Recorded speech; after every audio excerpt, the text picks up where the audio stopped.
Good evening. It is Wednesday, the 14th of September 2022, or 2022, as the cool kids say. I hope you can hear me. I hope you can see me. Welcome to Graham Hughes's War on Error. And yes, Pineapple Boy, it is going to be about grammatical errors. No. What this is about is this idea that for the last 20 years of my life, probably 21 years of my life, I have been, and probably some of the people watching this as well, have been beset from all sides by dickheads talking absolute bollocks.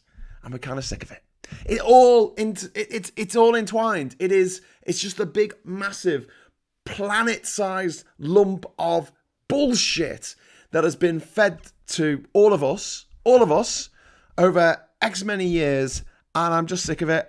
When the internet came out, we thought, wow, the internet's amazing. You know, the internet started when I was a teenager. Can you imagine that? Like, people started getting email addresses when I was 17, 18 years old.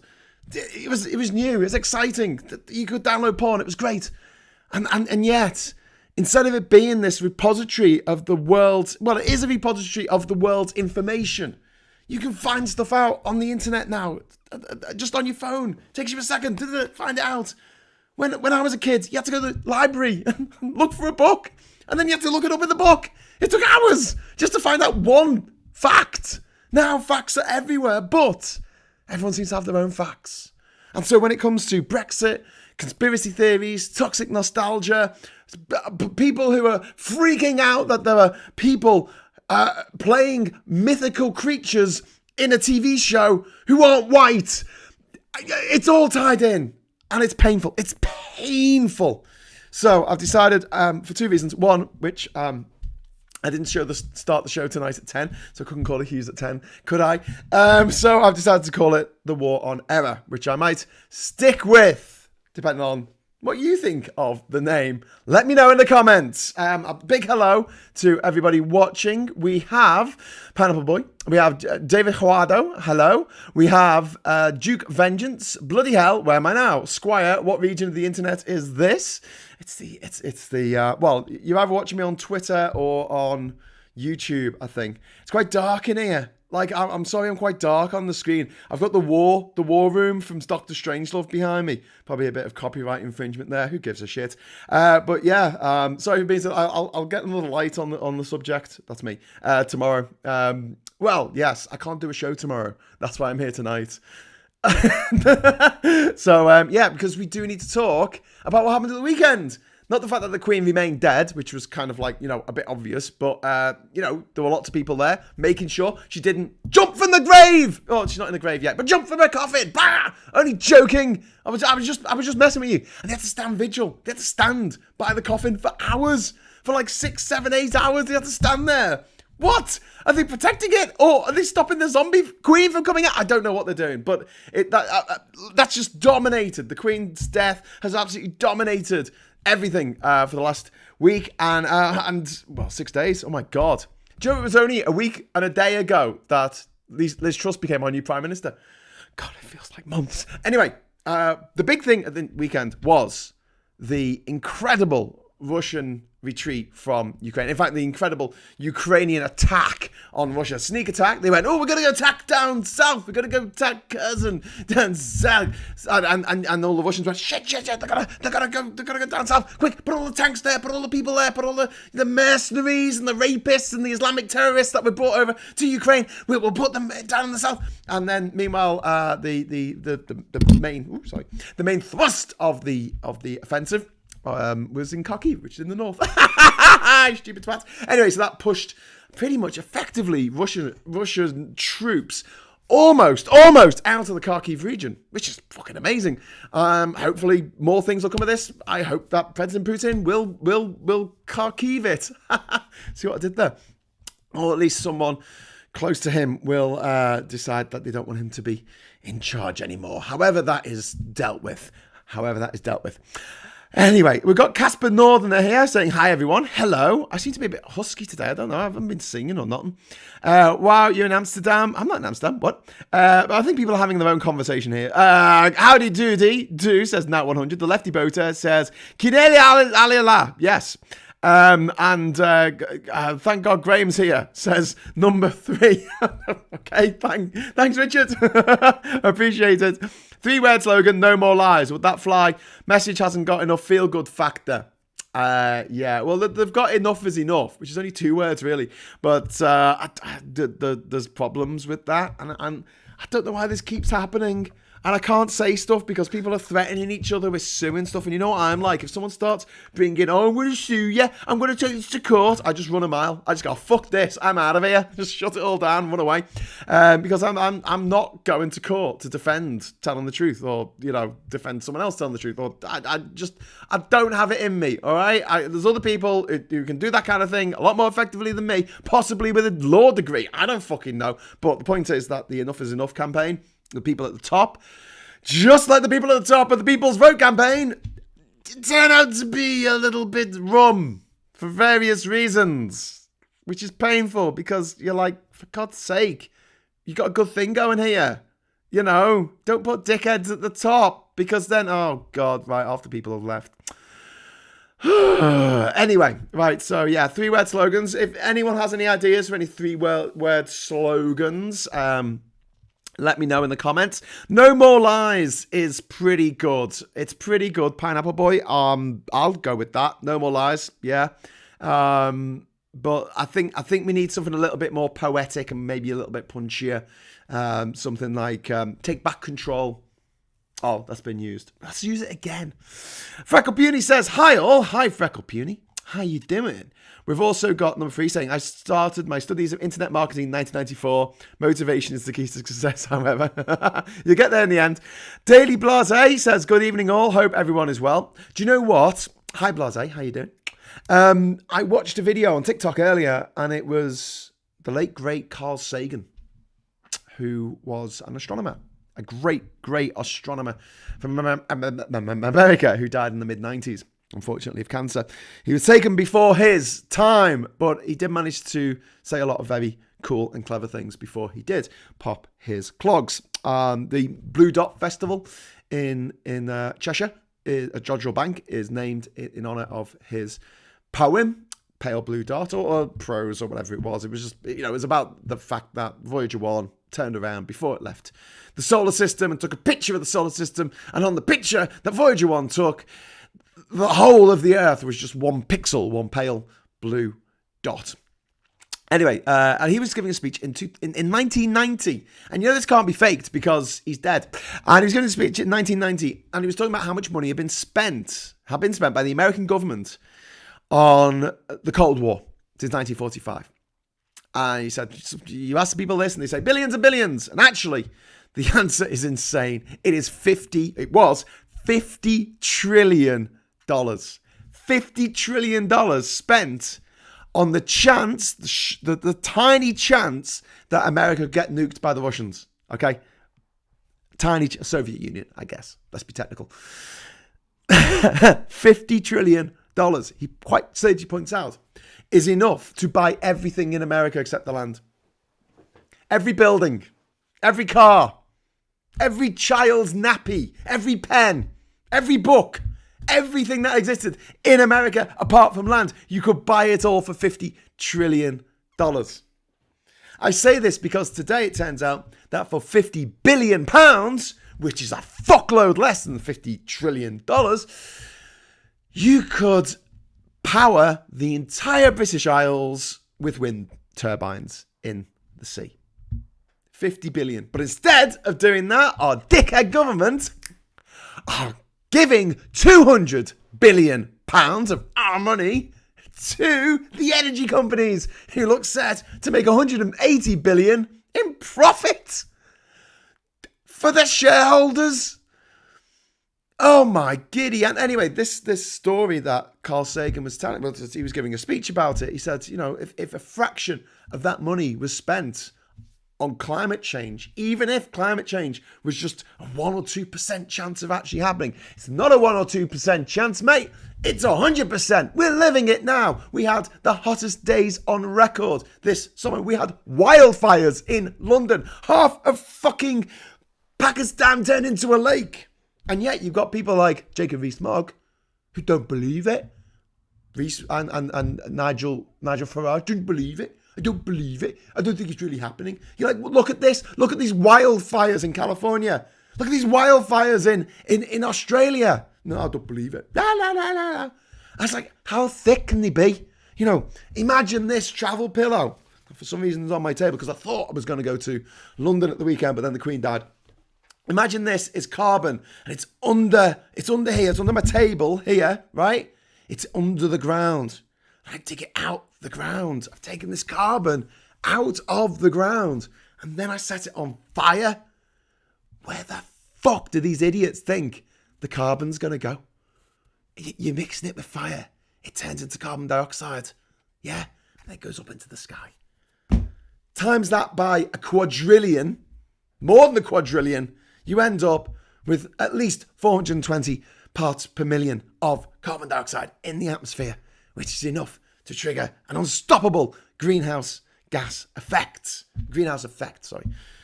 along with methane, which is another really, really bad thing to put into the atmosphere. But no, people don't believe it. They don't believe it because people believe what they want to believe, hence my war on error. This guy, Carl Sagan, was talking 32 years ago about our urgent need to do something about the climate crisis. And yet, we're here now, still doing fuck all. We have a Prime Minister who thinks the most depressing thing in the world is not the Prime Minister of the UK being Liz Truss, which probably is quite depressing. It's not. It's a field full of solar panels. That's the most depressing thing in the world. A field full of solar panels. And do you know what? We're going to have a ban on onshore wind farms. We're going to ban them. We don't want any great British energy. We don't want all that stuff for free from the wind. We want to have to buy it at top dollar from the Norwegians or the Qataris or the Russians or the Venezuelans. We don't care. Just give us all the carbon. Inject it into our veins. And now they're like, oh, we're going to have fracking. Oh, those Northerners who voted Tory, you stupid, stupid twats. Anyway, right, Daily Blase. Freckle Puny says, comments may be free, but facts are sacred. They are. Hey, listen, if I'm peeking a bit on the sound here, when I'm shouting, let me know in the comments. You are my eyes and ears. I can't actually see or hear how this is going, so you need to let me know. Which would be nice. Where are we? Great News. I think The War on Error is an excellent title. We need to count some of the beliefs that police have, for example.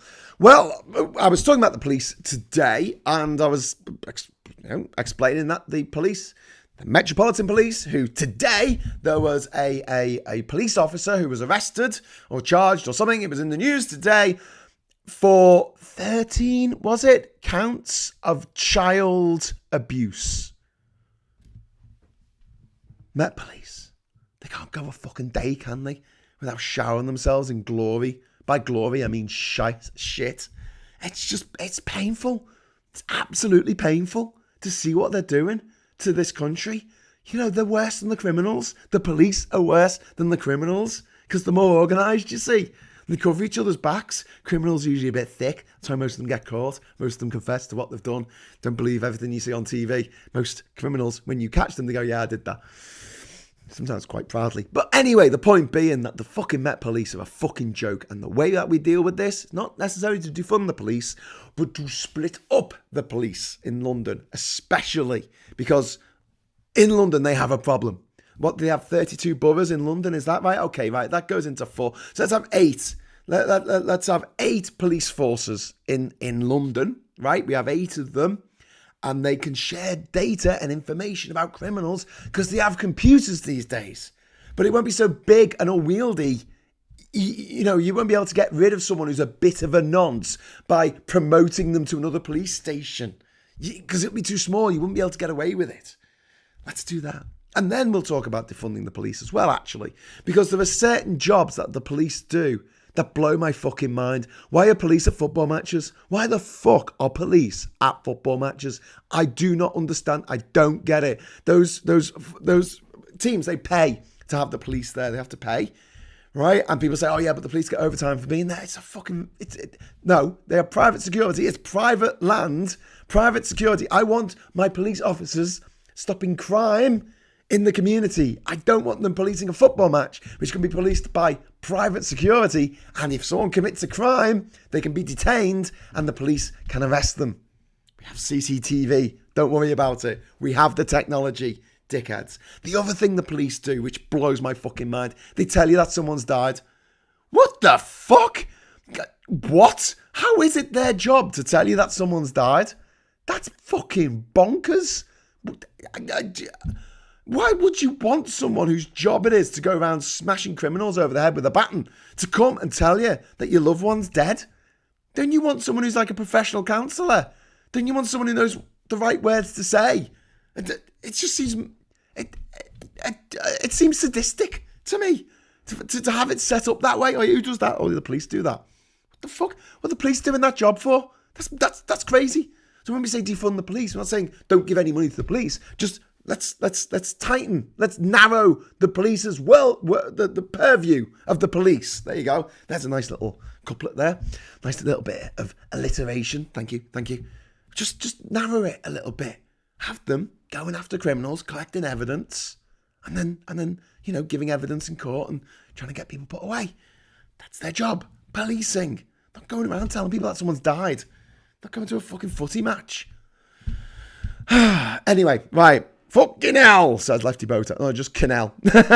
Oh my God, we got loads more comments here. That is a disgrace, says Ian Norton. He's not wrong. Pineapple Boy, on the matter of legal fight, Steve Bray is our front line. Indeed he is. Maybe we should talk a little bit about what happened this weekend with people holding up a piece of paper and then being threatened with being arrested. And a guy, who shouted fucking sweaty nonce to Prince Andrew because he is a sweaty nonce. He got assaulted. He got assaulted by two guys in the crowd. They didn't get arrested. He got arrested. I mean, look, I understand it's a funeral procession, whatever. We've had 7 of them. But okay, pull him away for his own safety. That's what you can say. For your own safety, mate, we had to pull you away because those mad fuckers, those mad Scottish fuckers were going to fucking chin you.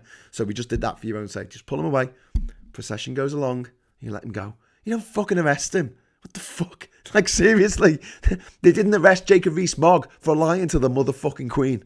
Do you know what I mean? This guy who shouted to Prince Andrew that he was a sweaty nonce or whatever he said to him, he's a disgrace. He's fucking right. Because Prince Andrew is a fucking sweaty disgrace. Anyway. Phil Spicer and Voyager 2, the probes which produced the pale blue dot photos, are still out there and functioning. They are. Voyager. As Star Trek the motion picture fans will remember. Spoilers.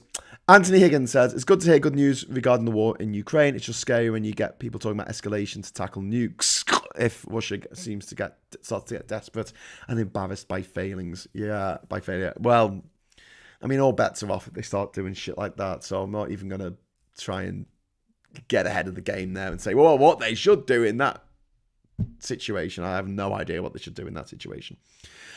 Yes, but ideology has no price, says Vecco Puny. I got the concrete machines working full speed, says Duke Vengeance. What do you need concrete machines working for? Anthony Higgins, Graham, why would we need green energy when we could frack the whole country? Let's frack it. Let's frack it good, you mother frackers. Microbes in the last ice age are defrosting in Siberia, eating stuff and farting methane. Yep. Well, it's a, what do they call it? Cascading effect, isn't it? Runaway fucking feedback loops. Negative feedback loops in this. Well, I guess it's a positive feedback loops because it makes more. But yeah, the more CO2 in the atmosphere, the more CO2 is released through things like you're talking about, like algae in the sea, bacteria in the ice, by deforestation, and the fact that the trees are being burnt down and they're not locking in carbon anymore. It's just a fucking nightmare. And the people we got in charge are dickheads. And I declare war on them. Right here and right now. Because I can't be dealing with them anymore. I can't be dealing with these dickheads in charge of our children's futures. And I hate those old cunts who go, but I'm going to be dead. I don't give a shit. And you're like, you fucking child. You fucking petty little child.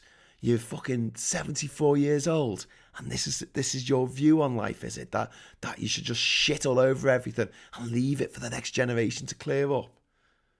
Every molecule, every extra molecule of carbon dioxide in the atmosphere increases the chances of your children and your grandchildren dying violent deaths. That's the headline. There's 50 million climate refugees now in Pakistan after half the country got turned into a fucking lake. 50 million refugees. You think how many there's going to be in Bangladesh when that goes underwater? It's going to be 100 million at least. And then you got the Philippines. That's 100 million people. And again, the numbers are staggering. Well, people who live in the Sahel. Desertification is just going fucking crazy there. Where do you think they're going to go? Do you think they're just going to curl up in the ball and die? People don't do that. They move. They go somewhere else and try and live. And there's more of them than there is of us. Let's put it that way, boys and girls on this island, thinking we're going to be all right. We got the channel that'll protect us. Yeah, good luck with that. Just don't complain about Prince Andrew and you'll be fine, says Don Donovan. Yeah. Freckle Puny, your son's dead. His underpants were the filthiest I've ever seen. Jesus Christ. Freckle Puny said, that said, I've heard the argument for amalgamating police force rather than splitting any of them up. No, I think that they need to be split up. I think small is beautiful. I think that if you can have a smaller state, it's less unwieldy and things don't get left behind. Like, just look at Denmark or Norway. I know Norway's a big country, but it's got a tiny population. What is it? 7 million? Someone's going to look it up now. Whatever it is, it's got a very small population. Very manageable. Whereas in the UK, we've got 66 million people living on a fucking island. Some of them on a part of another island. And it just doesn't fit. Like the idea that you can just have one policy and it will be great for everyone in the country. It's just for the birds, man. And this is why you see such a huge north-south divide. And don't forget that north-south divide isn't really north-south. It's London and everywhere else. It's the south-east and everywhere else. And look at Cornwall. It's fucked. It's absolutely fucked. You used to get a load of money from Europe, the Objective One funding and the European resource funding to help these places that were left behind. And they voted out. They voted to leave the EU. And now they're turning to the government and the government's like, what do you expect? I'm a Scorpion. It's my nature. Sorry, I'm a Tory. It's my nature to give tax breaks to the rich. Filthy tax breaks to the filthy fucking rich. It's fascinating, fascinating stuff. We were never a democracy, says number 3. Yeah. Well, you know what? I'm going to have a little bit of a thing here. Well, I will defend our democracy, okay? Because it's our democracy. I'm not defending it because it's ours. I'm defending it because there is no pure democracy. It doesn't exist. It's never existed. There are various forms of democracy. Some are more democratic than others. So you've got some countries that have a president, and that seems more democratic than having a queen or a king now, I guess. But at the same time, that president has a lot of political power and is head of the army. So the head of state, head of government, head of the army, head of the FBI, head of the CIA, head of the fucking Coast Guard, head of the Navy, head of the Air Force, head of NASA, head of all the fucking agencies, head of the post office. And that's too many jobs for one person. That's too many jobs for one person. So I don't think that a presidential system, political presidential system, is as good as is as democratic as a constitutional monarchy. I know that sounds pretty mad, but the monarch has very little in the way of actual real political power. I mean, they can persuade and they can whinge about stuff, but when it comes to it, at the end of the day, a king or queen has never said, I'm not going to sign a bill that goes through. Having said that, a system where you have a president, but all they do is go around opening fucking supermarkets and don't have any political power is preferable to a monarchy. So, levels of democracy. And then you've got things that work in small democracies like in Switzerland, which is a referendum-led democracy. They have lots and lots of referendums, lots of very well put together referendums, and the referendums aren't well put together. There's been a mistake, they rerun them or scrap them entirely. And that works in a small country. That would work if the north of England decided to become a country in its own right. That would work in the north of England. That would be a great way of doing it. Referendum-led voting, where people are informed, they're told what's going on by the people who know what they're talking about. But in this country, we have a bunch of brainwashed fucking idiots. And they're all the same, aren't they? If you meet someone who hates Meghan Markle, they'll have voted Brexit, won't they? Won't they have voted? They'll think that Trump is all right, won't they? Won't they? They'll think that Farage is all right. They'll think that fucking Johnson deserves to be forgiven for partying. You're not allowed to open your fucking window in your Centre Parks fucking chalet on Monday. But the fucking Prime Minister was having parties while the Queen was fucking grieving a dead husband last year. Wasn't he, the cunt? No, that's fine, though. We all forgive him. Clap for Boris, eh? Wasn't he a great leader? No, he fucking wasn't. No, he fucking wasn't. He's a bag of shite. And yet, we're so manipulated. Well, people are so manipulated by the newspapers they read. The Daily Mail dripping poison into the minds of millions of old people in this country. Literally millions of old people read that fucking rag, and the Express and the Sun and the fucking the Tory Graph. Absolute shite newspapers. Just dripping poison into their brains, into their slightly addled brains, because don't forget, the Gen Xers are the ones who all got fucking off their tits on LSD in the 1960s. I guess they're all having flashbacks or something now. I don't know. They all seemed quite nice in the 1960s with the civil rights movement and the hippie movement. It was like, oh yeah, let's all come together and help everyone. And now they're just like, fuck it, I hate everyone, and just kicking the ladder away and being horrible. Not all of them, obviously. There's lots of old people who are nice, my mum particularly. But there's a lot of people who read the fucking Daily Mail, and you could play Daily Mail fucking reader bingo. Brexit, yeah. Do I support Vladimir Putin? Yeah, Vladimir Putin, he's great. Oh, he's invaded Ukraine. Oh, I always said he was shit. No, literally the day before he did that, you were saying he was great. You were saying he was the leader you admired the most because he's strong. Fucking hell, that's some beta cook. That's what they call him, isn't it?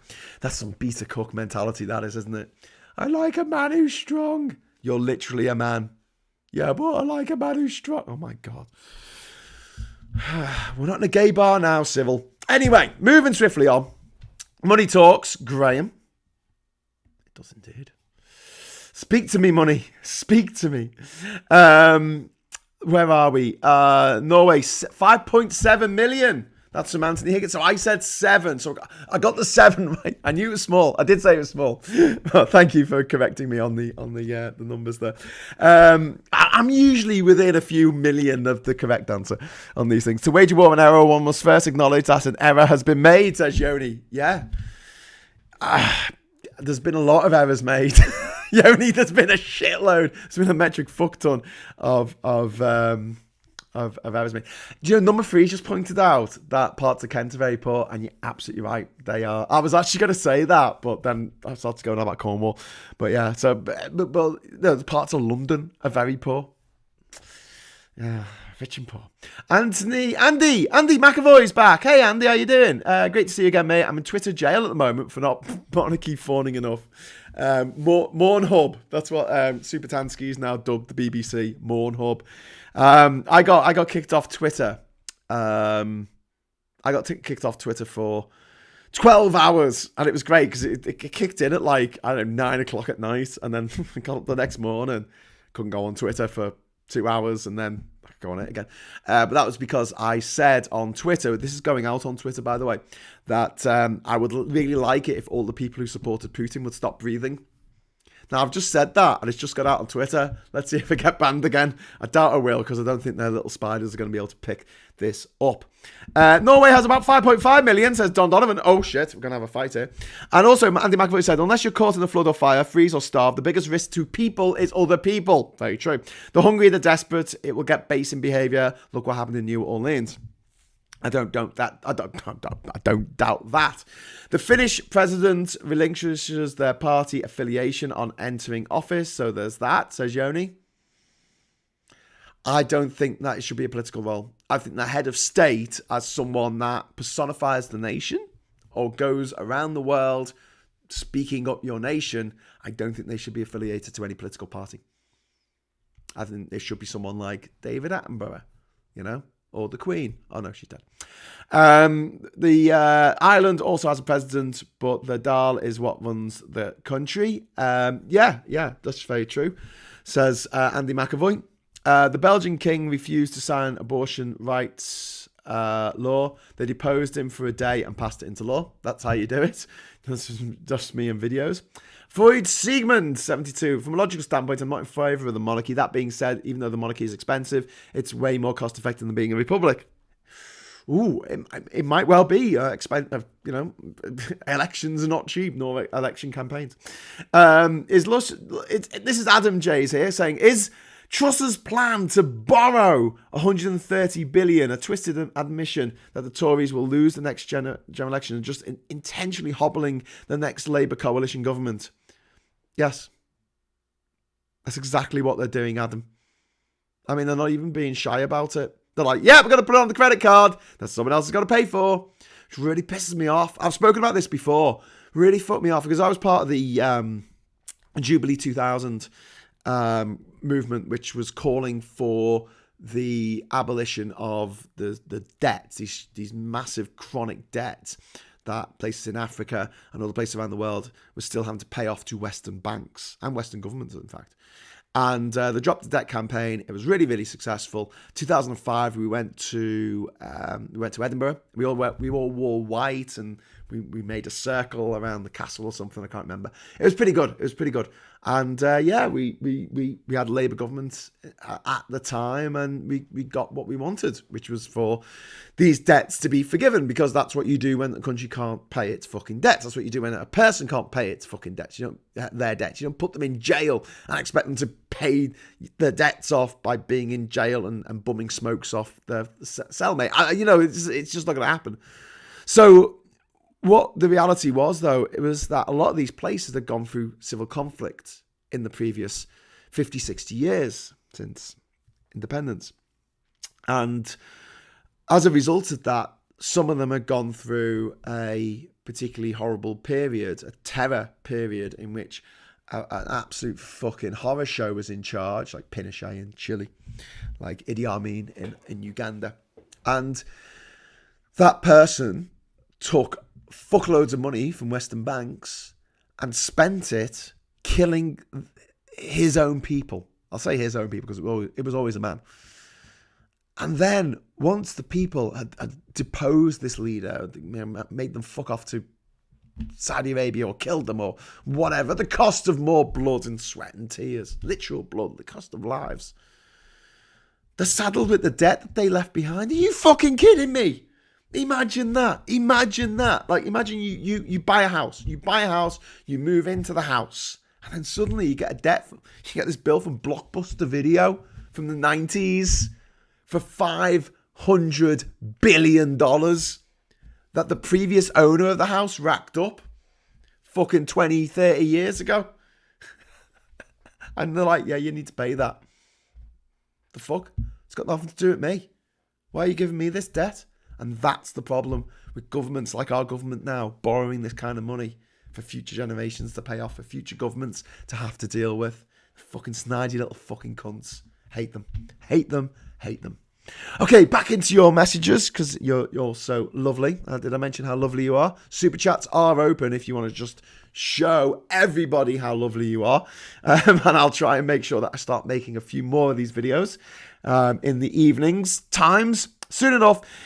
This will all be a Mad Max world anyway. Get that Spiky Dune boogie ready. Boris Johnson will start as Immortan Joe, sorry. Oh my God. And the guy who played Immortan Joe was the guy who played the toe cutter in the original Mad Max from 1978. True story. Freud Sigmund 72. It's very well documented how much the Dutch monarch is bringing in in terms of business, even though the government tends not to be fully open about the costs. In any case, they bring in more. There you go. Oi, give me my Twitter back.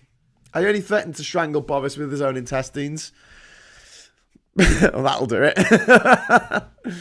Oh, mate. I fucking hate Boris Johnson. Jesus Christ. I'll pay to see that. Anyway, I'm surprised that I've not been banned myself yet. Yeah. Graham, when is the Rejoin March in London? Well, it was supposed to be last weekend, mate, but it got cancelled because the Queen fucking carked it. She Kharkived it. I'm going to need to talk about Russia a little bit more because I've kind of gone off topic. I was like, I'm gonna write Russia in retreat on the screen so I remember to stay on topic in this war and era, but I'm all over the shop tonight. There's just so much to talk about. There's so much shit going on. Like, the government is not going to sit until October the 17th. So just have a look at the date today. It's the 14th. It's the 14th today.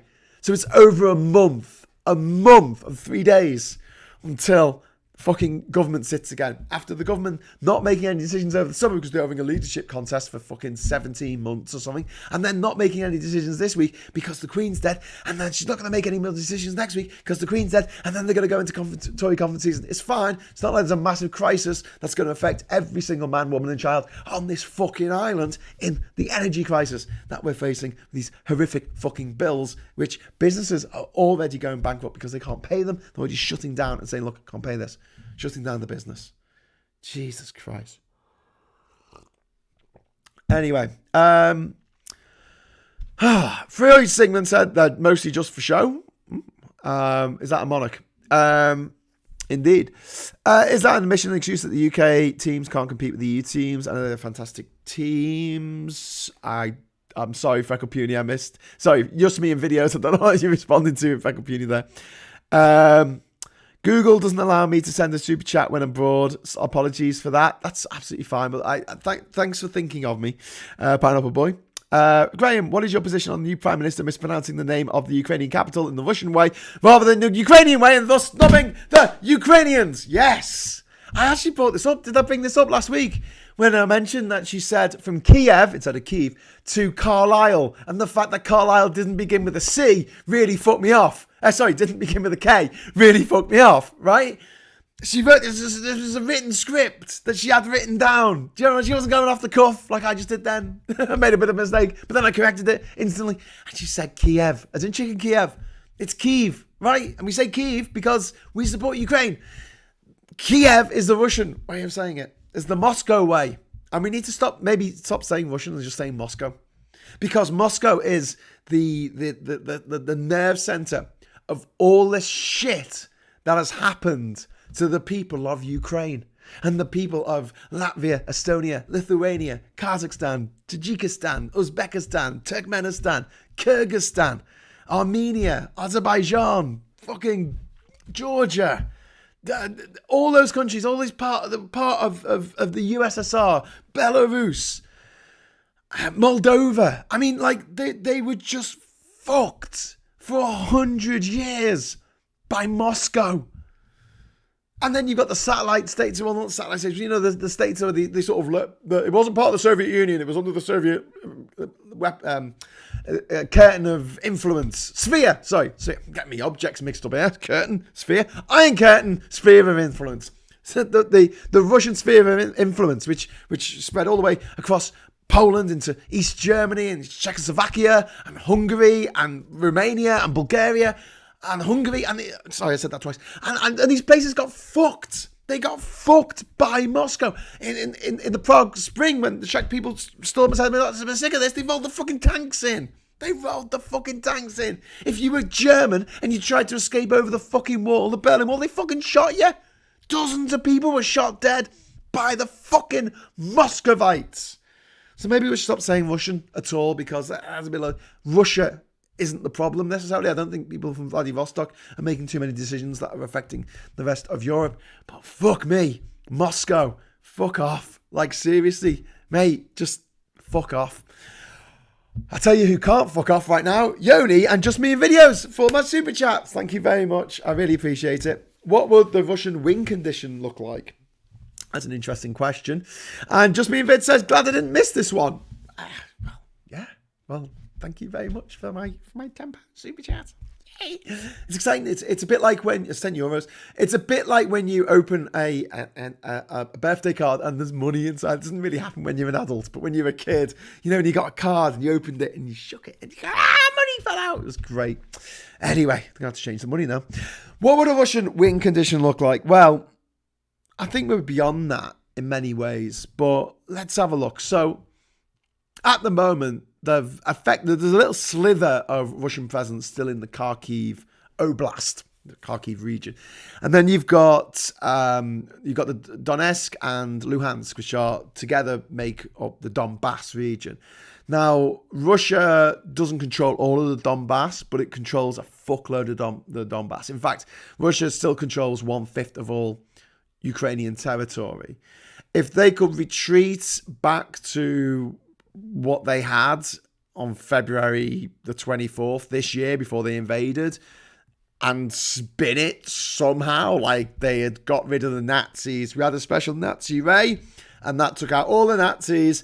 And now, you know what? The Prime Minister and the President are Jewish. That's how good the Nazi ray was. It took all the Nazis are gone. So we did the job of taking out the Nazis. Now we're just going to retreat back to our borders that we had kind of set up in Crimea and a part of the Donbass region, a part of Donetsk and Luhansk. Yeah, the problem is with that, the Ukrainians are not going to fucking stand for it. They're not going to stand for it. They have been brutalized. They've been murdered. They've been raped by these fucking Russians coming into their country. Who some of them were saying, oh yeah, they actually thought they were going to be greeted with garlands and fucking flowers and hugs. Yeah, fuck off. Are you fucking insane? I don't know how Russia's going to get out of this. I really don't, because the Ukraine is just going to keep fighting now. Even if Russia tomorrow retreated back to Crimea, back to the borders, the February 2022 borders, I can't see the Ukrainians settling for that. They're going to be like, no, fuck off out of our country. Just fuck off out of our fucking country, you gang of cunts. And, good. Because it's not Russia's country. Simple as that. We often talk about civil wars being difficult to sort of do anything about if you're the UN or any kind of international group like NATO. It's very, very hard to do something about a civil war where neighbours are killing, literal neighbours on the same street are killing each other.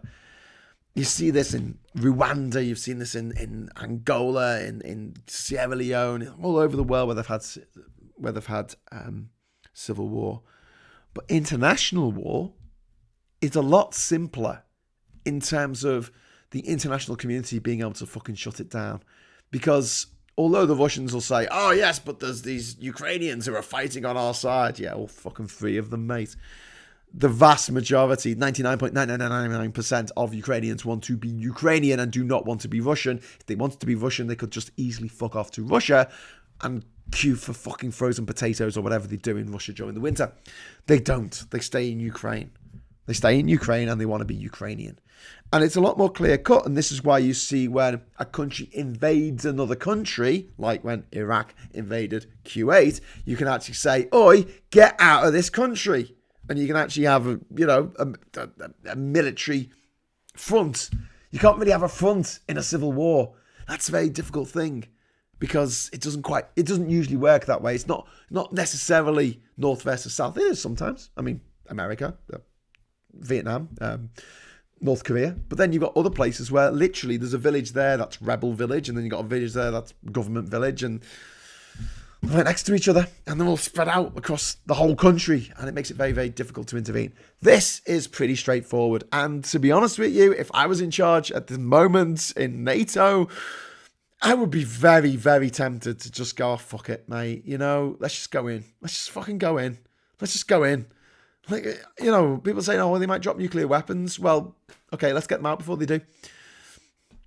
Just get them out. Just get them fuck out of there. The Russian retreat was hilarious. Well, it wasn't hilarious. There was a lot of fighting. There was probably more fighting than people realise. And the Ukrainians, it wasn't a cakewalk by any stretch of the imagination, but even they were surprised at how quickly they retook places in the east of the Kharkiv Oblast. Get there, Graham. Get there in the end, Graham. I need a map on the wall so I can get me bearings. But yeah, even they were surprised at the speed of the Russian retreat. But even so, there were pockets of resistance, and a lot of Ukrainians were killed in the advance. But it was very, very satisfying over the weekend when all the other news seemed to be about the Queen actually making a point of going on Twitter. I'm not interested in the royal family. Escape. I keep getting fucking messages from racists. Well, they're not messages to me. I keep seeing tweets by racists against Meghan Markle, and I keep reporting them.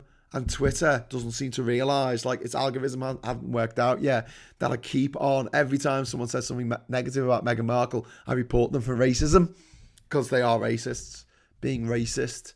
Tonight, there was a thing, they were walking out of a chapel or something, and Prince Harry was holding Meghan's hand, because she's his wife and he loves her. And all these people, oh my God. He's holding her hand. He's holding the fucking hand. Quick, take them to the tower. Meghan, you're evil. You're evil. You needy, evil bitch. How dare you hold hands? Meanwhile, a few people back, there were other couples. I think Princess Zara or someone was holding hands with her husband, and there was someone else holding hands with her husband as well. But they were white. So it didn't get mentioned. Anyway, so yeah, it was nice at the weekend going through Twitter and having the opportunity to read a good news story. Obviously, the war is horrific, but it's good that the good guys are making a difference. So I've actually given the Russians a bloody nose, to say the least. And seeing that information, and it was great because it was kind of watching as like villages were being liberated, and you go on the map on Google Maps and go, where's that village? And then you find it, and you're like, yes! And you're like mapping it out in real time. That was a bit nuts. I do still find it a bit mad that I found out the Queen was dead through Twitter. That seems mad to me because we had the TV on, but we had the TV on iPlayer because we don't get a good signal here, even though I live at the top of a hill. We don't get a very good television signal here. So we had iPlayer on, and iPlayer is like a minute and a half. As we learned when we were watching the World Cup a couple of years ago, iPlayer on your television, on your smart TV is about a minute and a half behind everything else. So Hugh Edwards hadn't announced it on the BBC. I saw it on Twitter. Catherine showed it to me. Okay, Charlie's just given me £2 super chat. Thank you very much, Charlie. That's very nice of you. We've only got 6 minutes left of the show. If you would like to drop a super chat into the hat, I will be eternally grateful. And I will be back. I'm away at the weekend, but Monday is, you're going to like this, Monday is the Queen's funeral. No, yes, but it's also International Speak Like a Pirate Day.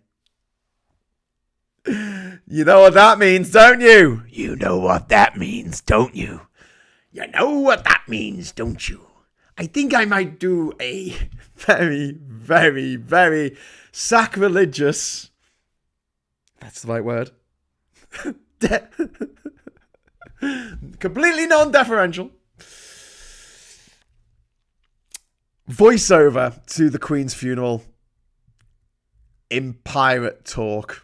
Who's with me? Who wants to see that? If you want to see that, drop a super chat in now and say, yes, Graham, on Monday, when it's the Queen's funeral, please do a voiceover, a live voiceover of the event in a pirate voice, giving lots of funny pirate quips and idioms and telling pirate jokes and stuff. Would that make it more tolerable? Would that make your being locked in your Centre Parks chalet for the day, locked up by the staff? Don't you dare leave!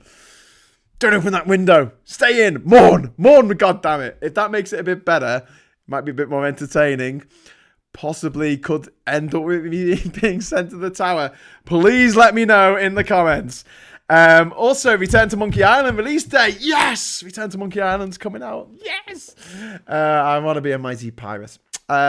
If a Russian general goes rogue, a la by Dawn's Early Light, a great movie from 1990 about World War III breaking out due to renegade Russian generals launching a nuke from Turkey, worth watching. I don't know. I don't know, Fracopini. That could happen. That could happen, but I doubt it because just the power structure in Russia is very, very structured. Like, the power structure is structured. Great prose, Graham. I mean, people don't take decisions down on the ground. Generally, they wait for a higher up to give the authority for them to go and do stuff, which makes their army not very dynamic in a battle.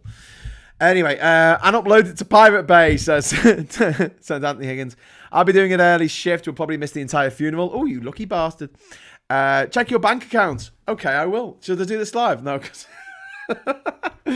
Oh, thank you, Richard. Richard's got my bank details, so he can just send me money. It's great, and Google gets none of it, which is nice. What's happened here? Oh, accounts. Okay. Sorry, I was already logged in, and now it's no one wants to see this. But I just want to say thank you to Richard, because he's just put some money in my account. I'm assuming, Richard, that means that. You approve of the idea of giving a running commentary of the funeral in a pirate voice. I've got to give one. I've got to give one little asterisk to this. It's only if Catherine will allow it, okay? Because if Catherine's like, nah, absolutely not. Oh, Richard, thank you so much. Oh my God, it just came up on my phone. Thank you. Woo! Sorry, yeah. If thank you. No, seriously, thank you. If Richard, if Catherine, sorry, get me get name mixed up now. She doesn't give me that kind of money. If Catherine decides that she really doesn't want me doing the Queen's, giving a voiceover for the Queen's funeral, I'll do it like I do the, Prime Minister's questions, where I'm just in the corner talking about what I'm seeing.